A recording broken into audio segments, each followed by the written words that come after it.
Assalamualaikum warahmatullahi wabarakatuh Pak Ustadz. Kajian ini sangat menarik Pak Ustadz. Berkenaan dengan Asmaul Husna dan Nur Muhammad Pak Ustadz. Saya pernah mendengar bahwa penciptaan alam semesta ini lebih dulu Nur Muhammadnya gitu loh Pak Ustadz. Nah kemudian dengan Asmaul Husna yang hanya 99, terkadang pun juga saya connected juga, apakah satu, ya mohon maaf, apakah mungkin pendapat saya mau menjadi aneh, apakah satu tersebut itu seakan-akan kayak Nur Muhammadnya gitu loh Pak Ustadz. Jadi Allah memberikan hak prerogatifnya, dan bagi Muhammad mendapat privilege-nya gitu loh Pak Ustadz. Kenapa kok hanya cuma 99, kenapa tidak 100? Atau mungkin nggak berapa lah kan. Tapi kan yang pernah saya dengar penciptaan alam semesta ini lebih dulu Nur Muhammad gitu Pak Ustadz. Ya, demikian pencerahannya. Baik, kajian Nur Muhammad ini meskipun ada jutaan orang menolak, itu akan ada semiliaran orang yang meminta. Ya. Ini kebetulan kita ada tamu dari jiran. Nah itu di jiran ada seorang ustadz ya, di Malaysia. Ada seorang ustadz mengatakan kajian Nur Muhammad itu kajian Majusi, agama Majusi. Karena Majusi meyakini ada Tuhan cahaya, ada Tuhan gelap. Cahaya itu nur, dicocok logikan, dicocok-cocokkan, dipaksa-paksakan. Oh kajian Nur Muhammad berarti dari Majusi. Padahal kajian Nur Muhammad sudah mulai muncul di masa Rasulullah SAW itu sendiri. Ya, Rasulullah sendiri yang memulainya. Ya, Rasulullah sendiri yang menyebut dirinya nur dan berdoa mengatakan Allah maj'alni nur, dan mengatakan ibundanya ketika dia lahir hanya melihat nur. Lalu ada ayat Allahu nurus samawati wal ardh mathalu nurihi kamishkatin fiha misbah. Cuma karena dia nggak tahu, yang dia tahu agama sebelah. Sejelas itu ada kitabnya, padahal sudah PhD, katanya bisa baca kitab gundul. Ya. Arab asli bisa baca. Cuma mungkin kemampuan baca ada, tapi tidak mau membaca. Itu aja bedanya. Nah, kajian Nur Muhammad. Alam semesta itu ada satu kaidah, tapi ini bukan hadis. Al-alam minni wa ana minallah, itu kaidah. Alam itu dariku, dari Nur Muhammad. Sedangkan nurku dari Allah, dari nurnya Allah. Tapi ini bukan hadis Pak ya. Ini bukan hadis. Ini hanya menjelaskan makna Allahu nurus samawati wal ardh. Ini yang mengerti tentu ilmu alam. Apakah biologi, fisika, kimia. Jika ada pohon 7 hari tidak dapat, atau 3 hari tidak dapat cahaya matahari, apa yang terjadi pada daunnya? Mati.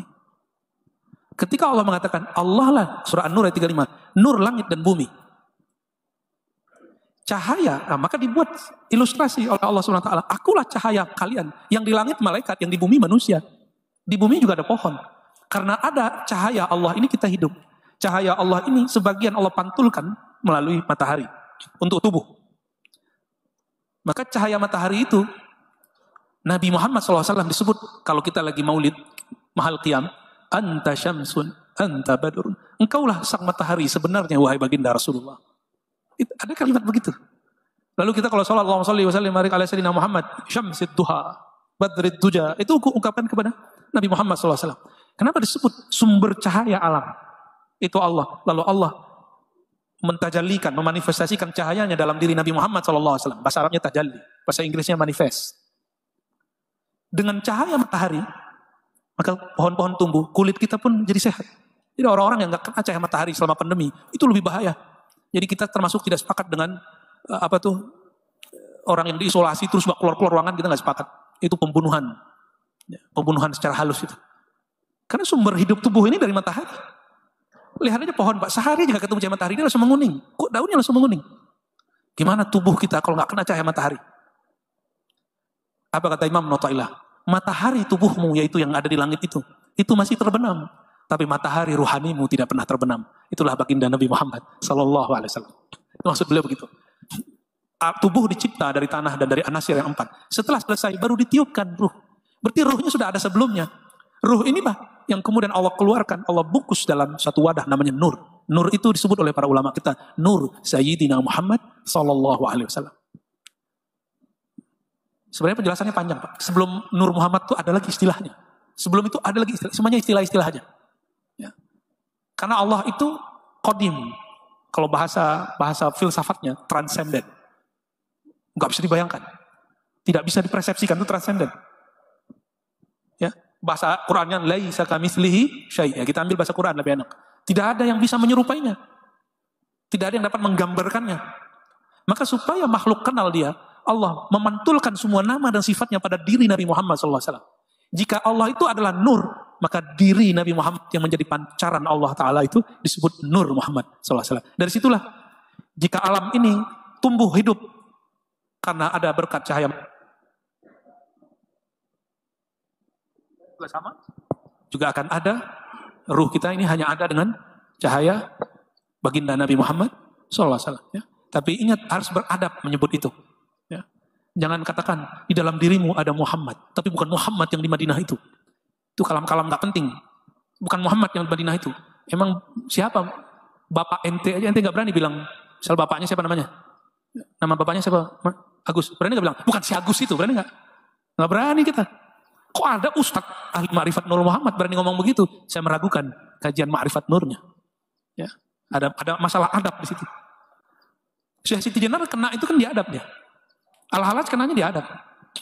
Adab apa? Adab kepada Nabi Muhammad SAW. Kalau Allah nggak ada masalah.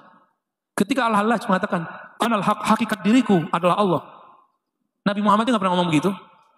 Maksud Al-Halaj, tiadalah diriku Al-Halaj kalau Allah yang mengadakan. Kan benar maknanya. Cuma ekspresinya bermasalah. Syekh Siti Jenar juga sama. Nabi Muhammad pernah nggak mengatakan dirinya Allah? Man anta, kata orang ahlu kitab dan Arab Badui. Nabi Muhammad berkata, ana Muhammad dan Rasulullah. Ana Muhammad dan Abdullah. Aku hamba Allah Muhammad.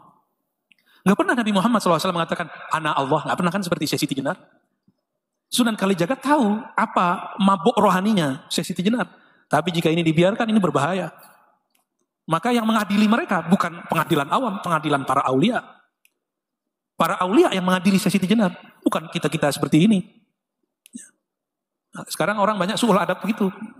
Bukan ahli hadis, seakan-akan ahli hadis. Bukan ahli akidah, seakan-akan ahli akidah. Nggak ngerti ilmu kewalian, membantah ilmu kewalian. Ya. Sampai saya agak gregetan kalau ada orang ngomong, itu mah wali dulu, sekarang mah sulit. Sekarang nggak ada wali-wali itu mungkin tengah hutan. Tengah hutan mah orang hutan. Kekasih Allah itu Allah sembunyikan. Di antara sisi manusiawi kita. Dia kerja kayak kita, menikah kayak kita, rumah tangganya konflik kayak kita. Dia lelah lah menghadapi hidup biasa. Sehingga orang ngomong, masa sih dia kekasih Allah gitu. Ya barangkali gitu. Jadi alam semesta itu adalah buah daripada nur Sayyidina Muhammad SAW. Sebagaimana alam ini adalah efek daripada cahaya matahari. Dan Nabi Muhammad itu adalah matahari rohani. Ya, gampang dapat ilustrasinya? Ya, matahari bumi, matahari langit, matahari rohani. Si langit itu, si matahari itu dari siapa? Kalau nggak ada nur Nabi Muhammad SAW, nggak ada juga tuh matahari. Ya,